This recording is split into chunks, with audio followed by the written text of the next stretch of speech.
help a little bit more and talk to me a little bit about your experience looking for jobs. Some people think it's the worst thing ever. Other folks find it kind of like sport fishing or hunting, and they're really enlivened by it. But tell me a little bit about your experience looking for a job, if you wouldn't mind. What your approach is, where are your common pitfalls, etc. Hi, so my name's Megan. Can you hear me okay? I can, Megan. Thanks for asking. Okay, perfect. I mostly have had, like food service jobs or, something kind of part-time, sales associate position, things like that. And I feel like applying for that type of job and applying for a professional career sort of job, I feel like that experience is different. And I'm pretty familiar with filling out an application on Indeed versus, getting a resume and a cover letter together. So what would you say are some of like the big differences between those two processes? Yeah, I love that question, Megan. Thanks for being transparent to share it. So my very first job was at a Walgreens, like a drugstore, as like a retail clerk. And then I moved all the way over to Publix and I was bagging groceries. And so I think we all start that way where it's a matter of showing up, and it's about following instructions, about being pleasant with other people and just being efficient, right? So food service, retail, those kind of positions, they really begin to introduce you to a broader set of responsibilities, and really looking for work via a cover letter and resume and some of those means are rather much more similar than you might think. I mean, effectively, an HR specialist or an organization is going to write out a job description, and they're going to ask for certain skills or certain knowledge or certain experience doing things. It could be, there's a fancy term for it, competencies, where they're looking for 3 years of professional office experience. Now, they want that professional office experience to have a lot to look like showing up on time, communicating with your colleagues and with customers potentially, trying to resolve conflict. And there's a lot that goes into it. But effectively, whenever you're responding to a job ad, or maybe there's a career posting that you're really excited about, and it doesn't look very similar to what you've already done, I would imagine that you're probably a lot more prepared than you think you might be. It just requires a little bit of practice and maybe a little bit of coaching along the way. But effectively, it's about giving an organization or an employer what they're looking for and trying to convince them that your past experience is going to be a great predictor of your future experience.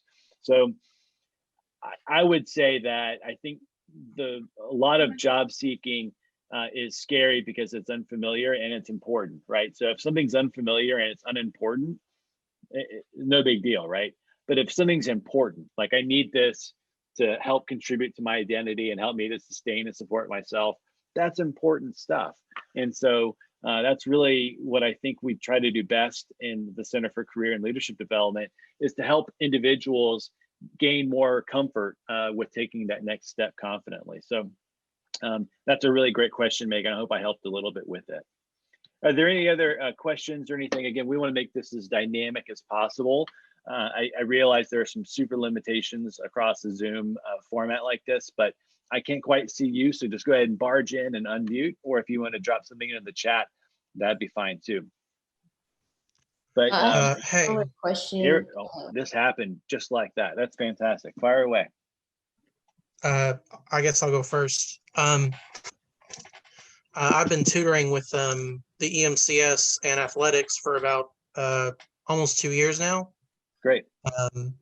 And last summer was the first time I attempted to get a real internship in engineering, but then of course COVID hit.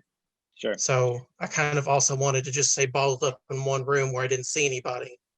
Okay. For safety. So I guess a good question for me would be how to look for jobs while not having to go out and actually see people right now. Right, Oliver, that's like the question in everyone behind everyone's kind of smile is this concern about our safety and our health and wellness. And so I really appreciate bringing it right out to the front. So I think that networking has always been kind of shaking hands and being in big rooms with people and trying to kind of scare up the courage to introduce someone to you or you to someone else. But I think over the last 10 or 15 years, technology has probably jumped in and grabbed some of that market. So again, there are platforms like LinkedIn, and really the internet is a place for folks with varying interest areas to get either connected or challenged or whatever else. And so I think that a lot of times individuals, at least folks my age and younger, I think that they've kind of grown up doing both and maybe even favoring online networking and kind of connecting through virtual means to a greater extent than maybe doing the face-to-face stuff. So I think that the pandemic and the very real challenges we're facing, I think that's we've been kind of prepared for it, because a lot of job seeking is about how do you deliver on kind of this virtual profile. So most of us have LinkedIn profiles. We're active in social media platforms. We have kind of a digital presence or digital brand. And so how do we make that as professional and as representative and as authentic as we can to make that serve as a realistic substitute for the face-to-face stuff. So Oliver, I know it's intimidating, and I would imagine that everyone's shaking their head, even if they're off camera.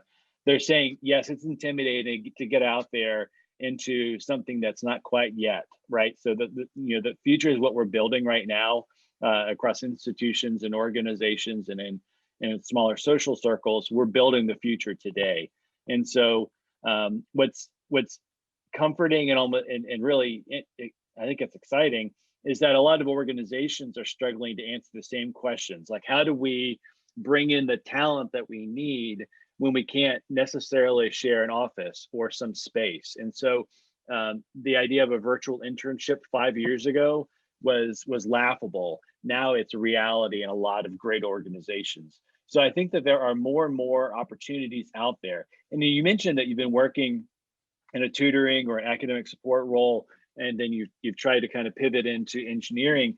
And so sometimes those shifts are pretty quick. And other times you can almost make that transfer of skills and experiences a little bit more seamlessly. So I think that you won't be satisfied with a very general answer, but I just want to give you some encouragement that while there are a lot of uncertainties out there, I think that organizations are figuring out how to go forward in the same environment that we've got folks looking for work. So hopefully that was a little bit helpful. Yeah, thanks. Awesome. Faith, what's up? I have a question as well. Similar to Oliver's, but different. However, like I plan on graduating a semester early, and I have been told, but I don't know if it's true or not, that it's harder to get like a job during I want to say January rather than it is like when you fresh graduate from college in May. Is that true, or like how does that work? Well, I was someone who graduated in December, and so I was on the job hunt late fall into the early spring. And I think it matters about your field and your flexibility, right? So if you are, let me think of something. So if you're graduating with a degree in biology and you want to be a botanist or you want to study roses, like that's not the growing season. So that might be a trick for you. You would have much better success later in the spring, where folks that work in accounting and folks that work in audit and finance, that the recruiting period is very much into the fall and not so much in the spring. So it really depends on a lot of factors, right? So depending what you're majoring in, depending on the labor market. So if you're going to stay here in Chattanooga, we've got, of course, COVID's beat up our hospitality and some of our tourism. industry, but we've got a very diversified economy here. And so that there are a lot of opportunities. I think if you're looking at places like Charlotte, Birmingham, Atlanta, Miami, I think a lot of the larger cities are building back fairly quickly.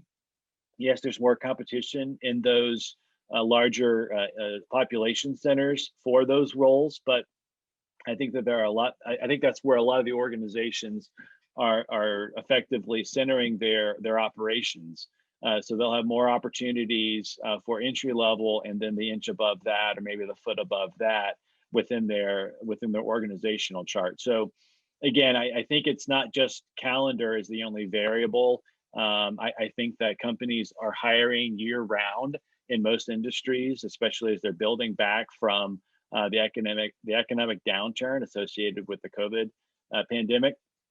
But at the same time, I think that a really competitive candidate with targeted experience and a desire to work hard, there's always going to be a market for folks like that. So hopefully that would, again, be helpful to you to hear. Any other kind of, you're very welcome. Are there any other kind of questions or prompts you'd like for us to get started with before I run through a couple of 7 slides? Not seeing any. Okay. So I'll go ahead and just kind of advance a couple here and see what we get done. So again, my goal is to provide information, but it's more or less, I just want to help you. And this is what the Center for Career and Leadership Development is all about. So again, as Mark alluded to during the preview this morning, this checklist is not going to necessarily be a series of boxes that you're going to want to print out and put on your refrigerator or put on your desk somewhere. But effectively, this is going to give you some context and maybe 4 or 5 larger areas to kind of focus your efforts in. But my contention is that in order to have a successful job search, you need to kind of manage your expectations, your time, your efforts. And then I think it's also important that you manage your energy. And so there's a couple of key places in which you should invest your energy. One is in networking. So again, connecting with other people, that's how doors get open. That's how windows are propped open. That's how people enter into their next step. And I think that that's a really exciting piece, but it can be intimidating because some folks are very comfortable asking a question in a crowd. Other folks are better listeners and are thinking through their own situation. So just take note of this, that networking is this continuous action that you never stop doing. And the earlier you start, the easier a job search could be. So again, I think we're always networking. I can remember moving into my residence hall as a freshman, meeting my roommate. I didn't have much in common with them at all on that first day, but then the second day we started hanging out. We liked the same kind of music. We liked spending time the same way, and so we really became friends pretty quick. And so a lot of times networking is like that: is being uncomfortable and then growing more and more comfortable with that other person or those other people, and then finding common areas that you can build on. And so I think that whole process of making friends can be a great tutor, if you will, to networking. Now, the next aspect I'll encourage you as you're networking is to develop a strong opening statement. Now, has anyone heard of the expression of an elevator pitch? Okay, Faith's got it. She's got it. Oh, she's got it. That's fantastic. So I'm sure there's others that have as well. But so the elevator pitch was this old-fashioned kind of old Hollywood thing where they would try to jump. Thanks, Oliver. They try to jump into an elevator with a movie executive or some kind of a Hollywood insider and try to pitch them on this idea before they got to the very top. Because when they got to the top of the building, when the elevator ride ended, the conversation ended. And so you had to be very, very quick, very, very memorable in order to pitch your idea. So not a lot of people write in elevators, and that feels kind of like a creepy invasion of privacy. And so we've begun to start using the language of an opening statement. So it's kind of like I watch a lot of like Law and Order type shows. So like the attorneys are always giving their opening statement. So this is kind of like, I'm going to tell you what I'm going to tell you, and this is what I'm going to tell you. And so again, it's this personal brand pitch. And again, you want to describe yourself, your skills and your goals. You really want to be sincere and memorable. And it's important to walk around with this because you'll be meeting people maybe next to you in your classes. Maybe it would be someone that your faculty member would invite in as a guest speaker to your class. It might be someone that you meet walking across campus or somewhere in the community. You're never quite sure when you're going to meet a great connection. So it's important that you have this strong opening statement that you can really convey your brand. Another consideration would be is to join professional associations. A lot of these are rooted around specific industry focuses or industries in general. So our colleague Mark Holcomb mentioned the National Association of Colleges and Employers. That's a professional association that serves folks in my space. It's not my space. I share with a lot of people, but that's a group that I've joined. I've been a member in for a number of years. It's a great place to meet people that work all around in different contexts and different environments. And oftentimes students can join at a significantly reduced rate. And so it might cost me a couple $100. It might cost a student $25 or $50. And again, the opportunities to network with folks that are directly working in the same interest and same fields, I think that's invaluable. And then the third step here is connecting with UTC alumni and employers. So the folks that we work with oftentimes have a decided bias towards UTC. So we've got alumni that will present at our career fairs, at industry panels, information sessions. There are all kinds of opportunities that are effectively designed for students to get to know not only the UTC alumni, but the employer partners that we work with here in town. And if you'll come back in through Mind the Gap, you'll actually have a chance to attend sessions that are being facilitated by several of our employer partners. Now, this is going to start to feel more like a traditional kind of check the box checklist. So a lot of managing your job search energy and expectations, it comes down to research and exploration. So it's figuring out what you're shooting at, right? So if you've ever heard the expression ready, aim, fire, a lot of folks are kind of accustomed to doing that. So you kind of draw your arrow, you aim where you're shooting, and then you let the arrow fly. But sometimes there's this expression where you ready, fire, aim, where it's important to get ready, kind of build up some expertise and some experience, and then you just kind of shoot, and then you kind of do some small fine-tune corrections later. So again, it's important to think through your research and exploration steps. And here's a couple of things, and I've got a challenge embedded here. So start thinking about a targeted list of employers. If you think that you'd be much more comfortable in a smaller organization, maybe a nonprofit, maybe it's cause focused, that's fantastic. Maybe you would really find yourself at home and you're excited about the opportunities of working for a larger corporation where they have multiple offices around the world. Start thinking about what kind of attributes of an employer you would find interesting, and don't make it so limited to just the specific job title that you're hunting. Again, after you've developed this targeted list of employers, start beginning to build on your knowledge of the field and organization. Start thinking about company culture. Is it entrepreneurial? Is it risk averse? Is it open for a lot of information sharing, or is it kind of internally competitive? Start thinking about career paths where maybe I start here, but then there's a very defined path for me to get promoted and continue to move into higher and higher levels of responsibility and authority. In fact, one of our partners, Lauren Schuler from Unum, is going to be talking about how the Unum entry-level program is wonderfully diverse, and you can really access a number of different career-related positions through some of the other pieces.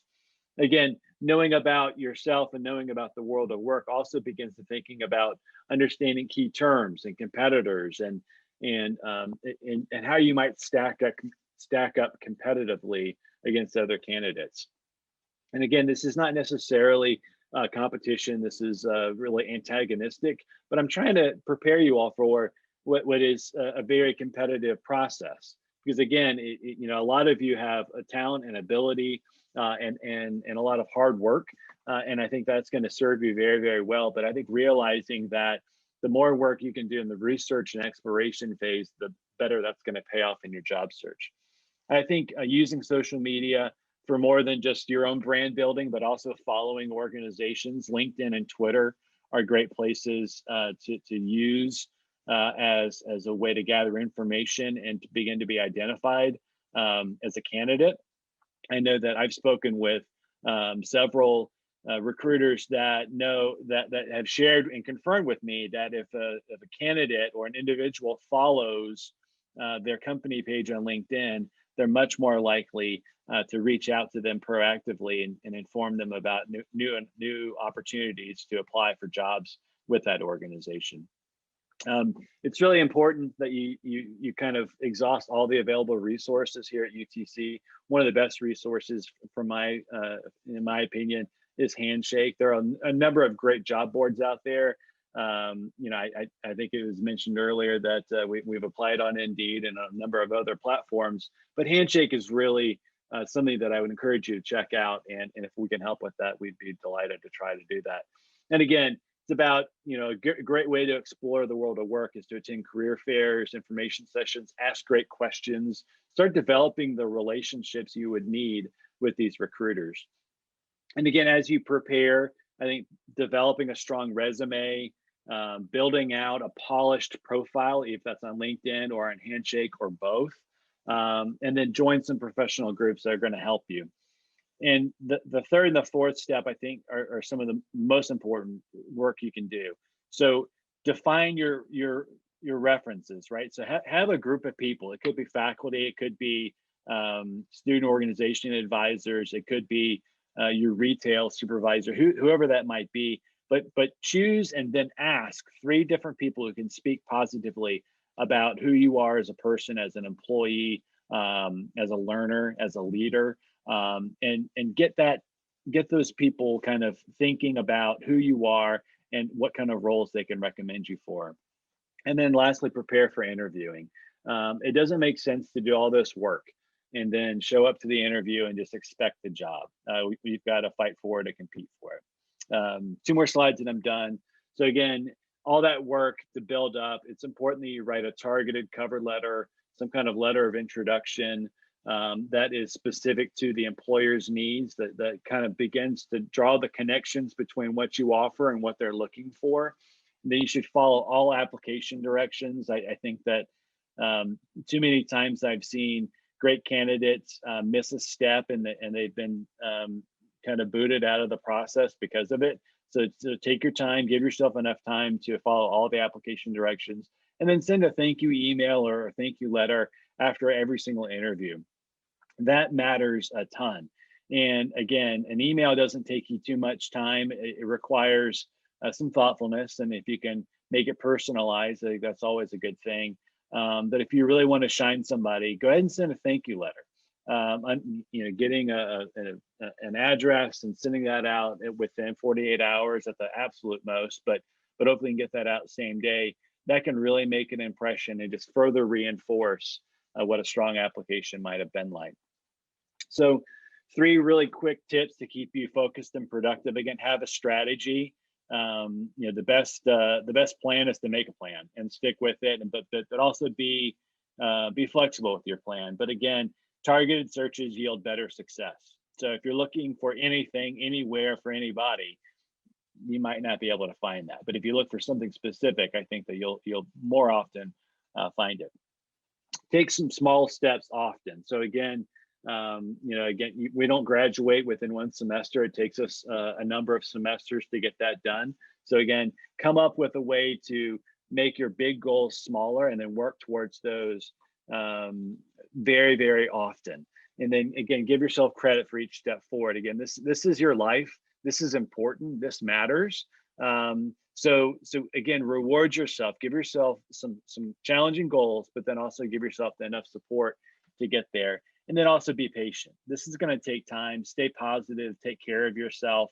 Again, if it didn't matter, if it was unimportant, it would be something you can just kind of discard. But because this is important, I would encourage you to be patient with yourself. Now, here's the application challenge. Again, create that targeted list of employers.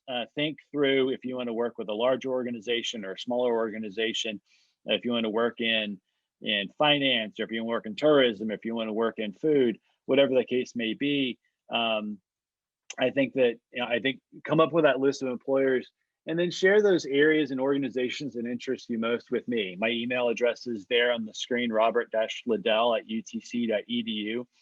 And there very well may be an opportunity for maybe someone in the center to have some relationship with that organization. We can maybe connect the two of you, and that would be just a delight of ours. So, and again, I think that before we close, I just wanted to share, there's a couple of other Mind the Gap sessions that I'd recommend that kind of build off of this talk, especially the third one there, keeping track of job applications during the job search. My colleague Ashton Adams will be presenting on that one. And so I would really encourage you to check that out. What questions can I answer for anyone in the next minute and a half?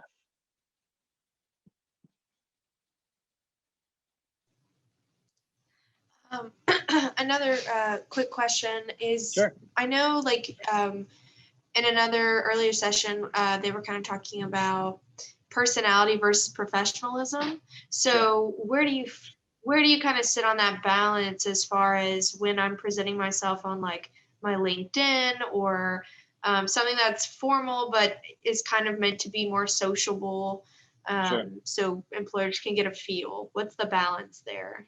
Yeah, I mean, I think that's unique to each person. To me, I've really, in my life, I've seen too many fake people.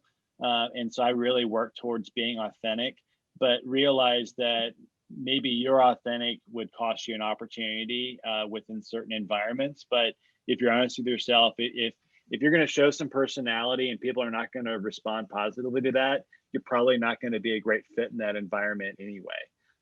So I would, for me, my answer, and I'm not sure exactly what Chris said, but my response would be, is to understand how you're using these platforms. So if you're using LinkedIn as your professional kind of networking aspect, I would probably lean in that direction. And if you want to use Instagram or Twitter or TikTok or whatever else for more of a creative kind of where you're going to kind of show out a little bit, then I think that's fair. But just understand privacy settings and understand that you might get caught up in an awkward situation if some folks are saying, well, this is how you present yourself here, but you're this different person. And again, I think that employers have moved, and I'm running out of time, but I love your question. Employers will oftentimes say that they want very robust people, but they kind of shy away from that a little bit. So understand that most employers are a little bit more conservative than they even give themselves credit for. Does that help, Megan? Absolutely. Thank you so much for your time. Absolutely. Thank you for yours. Thank you so much, friends. It's 11 o'clock, so we've got 2 more sessions. I know that Danny Gresnick's going to be talking about goal setting, and Mark Holcomb is going to be knocking it out of the park about career readiness competencies in this very room. So if you like that conversation, please stick around. Thank you.